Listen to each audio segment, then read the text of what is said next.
আসসালামু আলাইকুম প্রিয় দাখিল ষষ্ঠ শ্রেণীর শিক্ষার্থীরা, আজকের এই ভিডিওতে তোমাদেরকে তোমাদের ইমতিহান কোম্পানির কোরআন মাজিদ বিষয়ের প্রশ্নটি তোমাদেরকে দিয়ে দিব।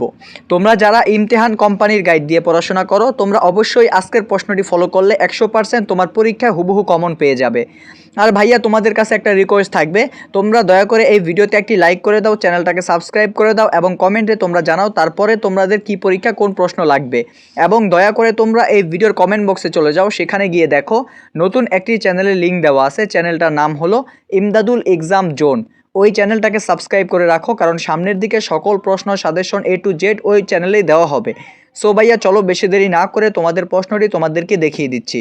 সো ভাইয়া, সর্বপ্রথম তুমি তোমাদের MCQটাকে লক্ষ্য করো, তারপর তোমাদের সৃজনশীলও দিয়ে দিব। ভাইয়া, MCQ 1 নাম্বারটা ভালো করে দেখে নাও, তারপর 2 নাম্বারটাও ভালো করে দেখে নাও, তারপর 3 নাম্বারটা দেখো, তারপর ভাইয়া 4 নাম্বার MCQটা দেখো কি বলছে, তারপর 5 নাম্বার MCQটাও দেখো, তারপর 6 নাম্বারটাও ভালো করে দাগিয়ে নাও, তারপর ভাইয়া 7 নাম্বার MCQটাও দেখো, তারপর 8 নাম্বারটা দেখো কি বলছে, তারপর 9 নাম্বার MCQটাও দেখো, তারপর 10 নাম্বার MCQটা কি বলছে ওইটাও দেখে নাও, তারপর ভাইয়া 11 নাম্বার MCQটা দেখো কি বলছে, তারপর 12 নাম্বার MCQটাও দেখো, তারপর 13 নাম্বার MCQটাও দেখো কি বলছে, তারপর ভাইয়া 14 নাম্বার MCQটা দেখো কি বলছে, তারপর 15 নাম্বার MCQটাও দাগিয়ে নাও, তারপর 16 নাম্বার MCQটাও দাগিয়ে নাও, তারপর ভাইয়া 17 নাম্বার MCQ দেখো কি বলছে, তারপর 18 নাম্বার MCQটা দেখো কি বলছে, তারপর 19 নাম্বারটাও দেখে নাও, তারপর ভাইয়া সর্বশেষ তুমি 20 নাম্বার MCQটাও ভালো করে দেখে নাও। সো ভাইয়া, তোমাদের MCQ টোটালি 20টি ছিল, এই 20টি MCQ তোমাদেরকে দিয়ে দিছি। তুমি এই 20টি MCQ পড়বা, এই 20টি তোমার পরীক্ষায় হুবহু কমন থাকবে। এবার চলো তোমাদেরকে তোমাদের সৃজনশীলগুলোও দেখিয়ে দিচ্ছি। সো ভাইয়া, এবার তোমাদের সৃজনশীলগুলো লক্ষ্য করো।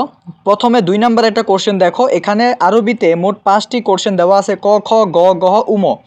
এই 5টির ভিতরে তোমাকে যে কোনো 3টির অ্যান্সার করতে হবে 15 মার্ক। তাই আমি বলবো তুমি এই 5টি থেকে যে কোনো 3টা পড়বা, ওই 3টাই তোমার পরীক্ষা অ্যান্সার করতে পারবা। তারপর তুমি চলে আসো তোমার কোশ্চেন 3তে। তারপর তুমি 3 নাম্বার প্রশ্ন দেখো, 3 নাম্বার প্রশ্নে মোট 5টি প্রশ্ন দেওয়া আছে, ক, খ, গ, গহ, উম। এই 5টির ভিতরে তোমাকে 3টির অ্যান্সার করতে হবে, এই 3টি থেকে তোমার 15 মার্ক থাকবে। তার জন্য ভাইয়া তোমাকে বলবো তুমি এই 3 নাম্বার প্রশ্ন থেকে যে কোনো 3টি টপিক পড়বা, ক, খ, গ, এই 3টা পড়লেই এনাফ। এই 3টাই তোমার পরীক্ষা অ্যান্সার করতে পারবা। তারপর তুমি 4 নাম্বারে চলে যাও। 4 নাম্বারে রয়েছে তাহকিক। ভাইয়া, এখানে তাহকিক অনেকগুলো দেওয়া আছে, টোটালে 60টি তাহকিক দেওয়া আছে। এইখান থেকে তুমি যে কোনো তোমার পছন্দ অনুযায়ী 5টি তাহকিকের অ্যান্সার করবা, তোমার 5 মার্ক 10 মার্ক থাকবে, 2টি মার্ক করে থাকবে। তারপর তুমি কোশ্চেন 5-এ চলে যাও, ওইখানে রয়েছে তারকিব করো। ভাইয়া, তারকিব এখানে 2টি দেওয়া আছে, ক এবং খ। এই 2টির ভিতরে তুমি যে কোনো একটা তাহকিক পড়বা, ওই একটাই তোমার পরীক্ষা অ্যান্সার করতে পারবা, এর বাইরে পড়া লাগবে না। তারপর ভাইয়া তুমি 6 নাম্বার প্রশ্নতে চলে আসো। এখানে কি রয়েছে, হরকত মুখস্থ লেখো। অর্থাৎ এখানে 2টা সূরা দেওয়া আছে, একটা হলো সূরা তাকাসুর, আরেকটা হলো সূরা আসর। এই 2টা সূরা থেকে যে কোনো একটা তোমার পরীক্ষায় হরকত সহ অ্যান্সার করতে হবে। এখন আমি বলবো তোমার 2টা পড়ার কোনো প্রয়োজন নাই, তোমার পছন্দ অনুযায়ী যে কোনো একটা পড়ো, ওই একটাই তোমার পরীক্ষায় কমন থাকবে এবং তুমি ওই একটাই অ্যান্সার করবা। তারপর চলে আসো তাজবিদ অংশে। ভাইয়া, তাজবিদ অংশের 7 নাম্বার প্রশ্ন দেখো, এখানে কি বলছে, এখানে 3টি প্রশ্ন দেওয়া আছে, 3টি থেকে যে কোনো 2টার অ্যান্সার করতে বলছে। এখন আমি বলবো এই 3টা থেকে তুমি যে কোনো 2টা পড়ো, কারণ ওই 2টাই তোমার পরীক্ষায় কমন থাকবে এবং তুমি 2টারই অ্যান্সার করবা। তারপর 8 নাম্বারে চলে যাও। 8 নাম্বারে কি রয়েছে, এখানে রয়েছে তাজবিদের কায়দা নির্ণয় করতে বলছে।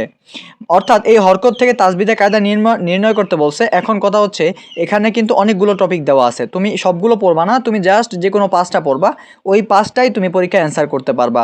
তারপরে তোমাদের দেখো 9 নাম্বার, 10 নাম্বার, 11 নাম্বার, এই 3টা হলো তোমাদের মৌখিক। 9 নাম্বার কি বলছে, দেখে দেখে তিলাওয়াত করো। অর্থাৎ তোমাকে হয়তো কোনো আয়াত দিবে, ওই আয়াত দেখে দেখে তোমাকে তিলাওয়াত করতে হবে। তারপর 10 নাম্বারে দেখো তাজবিদের কায়দা বলো। অর্থাৎ তোমাকে হয়তো কোনো প্রশ্ন সে জিজ্ঞেস করবে, তাজবিদের কায়দা কোনো একটা প্রশ্ন জিজ্ঞেস করলে তোমাকে বলতে হবে, সেটাই আর কি। এবং 11 নম্বরে বলছে সূরা মুখস্থ বলো। অর্থাৎ যে কোনো একটা সূরা তোমাকে জিজ্ঞেস করা হবে, তুমি ওইটা না দেখেই তুমি মুখস্থ বলতে হবে। এই হলো মৌখিক পরীক্ষা 15 মার্ক। অর্থাৎ ভাইয়া, আজকের ভিডিওতে তোমাদের ষষ্ঠ শ্রেণীর জন্য কোরআন মাজিদের প্রশ্নটি দিয়ে দিছি। এটা হলো ইমতিহান কোম্পানির। তোমরা যারা ইমতিহান কোম্পানির গাইড দিয়ে পড়াশোনা করো, তোমরা অবশ্যই এই প্রশ্ন ফলো করলে 100% হুবহু কমন পাবা। এই ভিডিওতে তোমাদের সৃজনশীল MCQ সব কিছুই দিয়ে দিছি।